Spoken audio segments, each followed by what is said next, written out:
fue pensado para ser el transatlántico más grande de la White Star Line, por lo que habría sido más grande que los buques Britannic, Olympic y Titanic. En 1880, los planes para un buque White Star Line de más de 1000 pies de largo había comenzado con Sir Edward Harland, y a finales de la década de 1920, este viejo sueño estaba más cerca que nunca de convertirse en realidad. Harland y Wolff produjeron varios conjuntos de planos para el diseño del barco RMMV Oceanic entre 1926 y 1930. Un conjunto presentado en enero de 1926 mostró un revestimiento de 4 chimeneas y 900 pies de largo. Otro conjunto dibujado más tarde el mismo año mostró un revestimiento de 935 pies de largo y 100 pies de ancho con 3 chimeneas. Sería aproximadamente del mismo tamaño que el Europa y el Bremen. El conjunto final mostró un diseño de 1050 pies de largo, con 3 chimeneas y popa de crucero, típica de los revestimientos que se construyeron a mediados y finales de la década de 1920. El pedido se realizó el 18 de junio de 1928 y la construcción comenzó el 28 de junio de 1928, cuando se colocó su quilla. El trabajo fue retrasado por una disputa sobre su central eléctrica. Lord Kilsant, que controlaba la White Star Line, quería usar diésel eléctrico en lugar de la tradicional energía de vapor. Harland y Wolff prefería continuar usando propulsión de turbinas de vapor de confianza. Finalmente se llegó a un acuerdo y el diseño final utilizó 4 motores diésel convencionales de catedral de baja velocidad, cada uno de los cuales accionaba directamente un eje de la hélice, lo que habría hecho al RMMV Oceanic en el primer y único buque de motor de 4 tornillos. Pero cuando todas las partes se decidieron por el uso del diésel, la Gran Depresión estaba afectando el negocio de los envíos.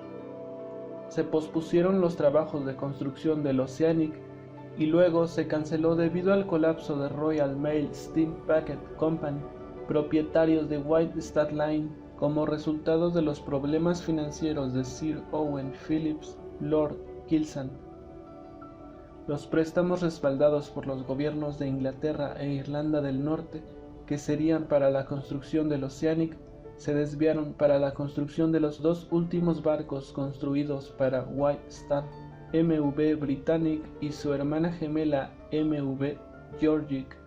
Estos buques fueron construidos con placas de acero ordenadas originalmente para el Oceanic, cuyo casco parcialmente construido fue desmantelado y reciclado.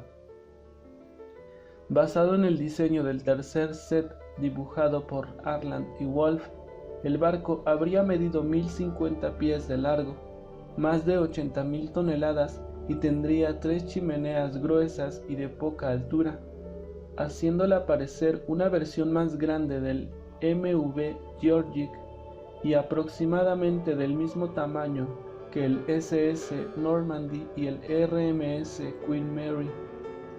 Sus potentes motores habrían permitido que el barco obtuviera el récord de velocidad banda azul.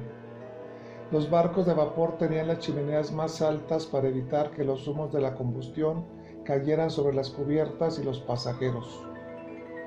En las motonaves, al producir menos humos, se rebajarían las chimeneas, por lo que las chimeneas tipo Squad del RMMV Oceanic lo distinguirían del resto de naves al ser un barco de motor. Según el nieto de un trabajador del astillero Harland y Wolff, el Oceanic iba a tener una nave gemela, el TSS Colosic. El Colosic sería idéntico al Oceanic y solo se diferenciaría de él porque el primero tendría propulsión diésel eléctrica y el Colosic tendría turbinas de vapor.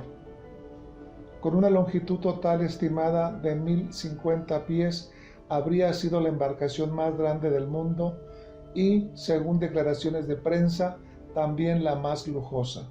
Si el Oceanic se hubiera completado y la White Star nunca se hubiera fusionado con Cunard, el Oceanic habría rivalizado con Normandy y Queen Mary en el servicio del Atlántico Norte. Su finalización podría haber tenido un gran impacto en la historia de Cunard y White Star Line.